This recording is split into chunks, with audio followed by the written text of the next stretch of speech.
Here comes the third person walking by the window. She was wearing a blue button-up shirt and a pair of long pants. On one of her arm, she's holding on to 3 bags of vegetables, and on the other, she was holding on to a little girl. But there's this long scar on one of her arms, large enough to make me wonder, what must she have gone through? But then, she was gone. 10 seconds. That was how long we had to decipher a character back in high school. It was part of our theater training where our teacher brought us to McDonald's and asked us to sit by the window and watch the passers-by. Who do you see? I saw someone who came from the rural area to make a living in the city. But my friends saw something different. They saw a woman battling with domestic violence. You see, creativity yields imagination. But what we saw in 10 seconds was nothing but a thin slice of another human's entire life. Do you know that it only takes 7 seconds for us to judge someone when we first meet them, according to a well-known clinical psychologist? And the consequences could be dire if we make the wrong conclusion. So today, let me share with you my story with my good friend Afshin.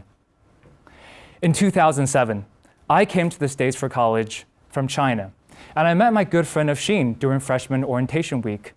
Afshin hails from Pakistan, and we decided to catch up after a whole day of activities. I remember that night, I walked into her room. I saw this beautiful praying mat on one side of the room and these very exotic Islamic scriptures hanging on the wall on the other.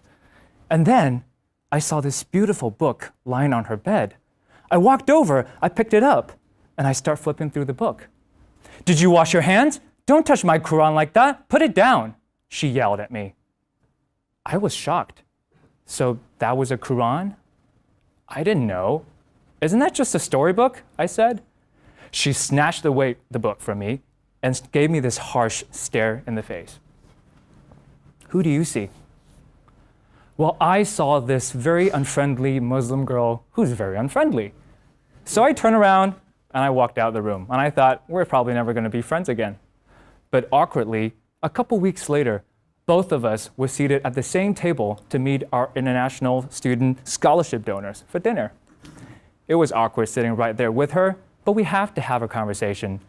But then Afshin started sharing her story. It's that moment that I realized that I knew nothing about this girl. Afshin came from a Taliban-controlled area in Pakistan where the whole region bans education from men and women because education to them is something that makes people rebellious, Western, and acultural. Afshin's mother was married at 10 and was barred from any kind of education.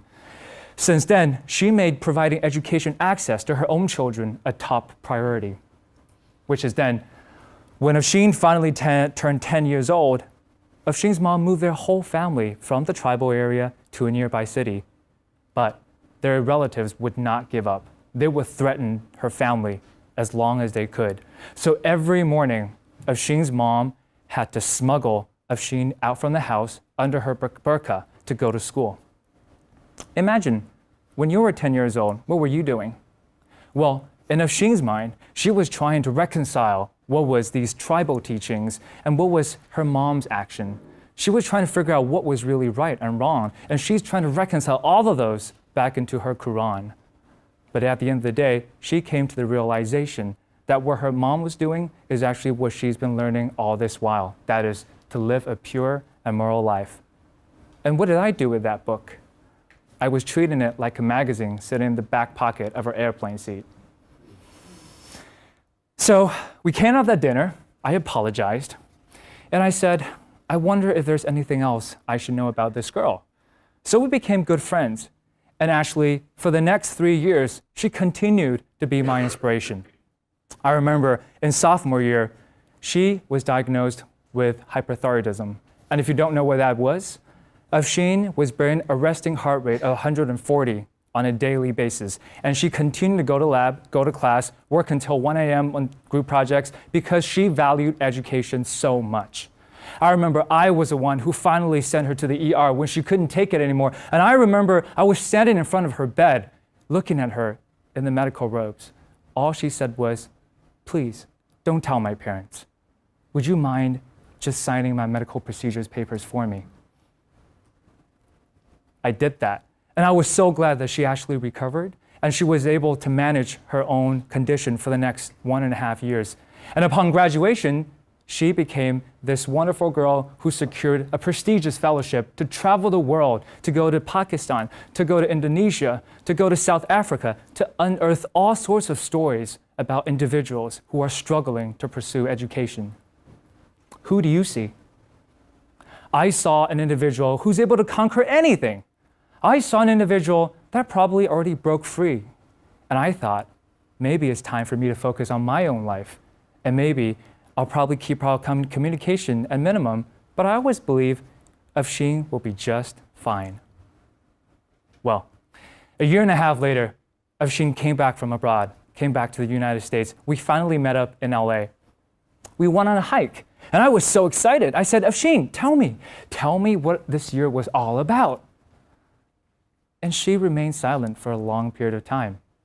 I didn't know why, but she was really hesitant to talk about her experience abroad. So we kept walking, and I kept asking because I was curious. Finally, we stopped.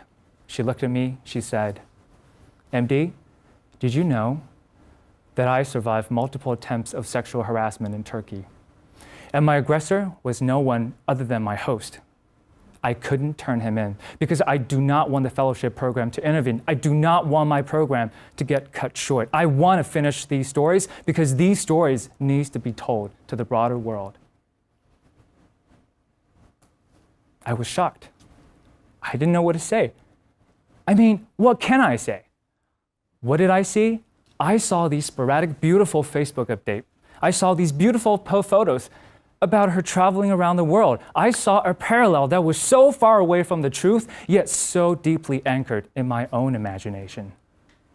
But it was entirely not the case. So we finished up the hike, we gave each other a big hug, and I made myself a promise. I really want to stay in touch with Afshin, and I really wanted to be there for her on every step of the way. And that's what we pretty much did for the next couple of years.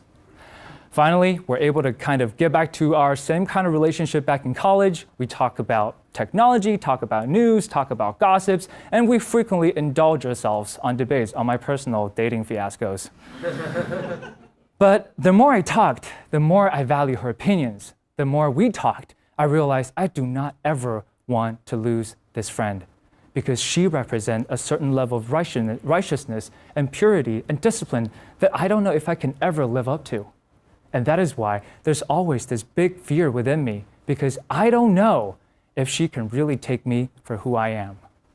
Yes, I kept something from her. I kept something not just from her, but from the world.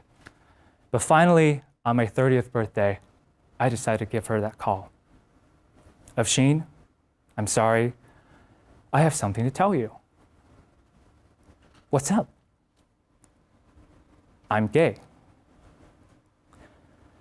There was this gasp coming from the other side of the phone, and frankly speaking, I didn't know what to do. I was so scared. I was panicked.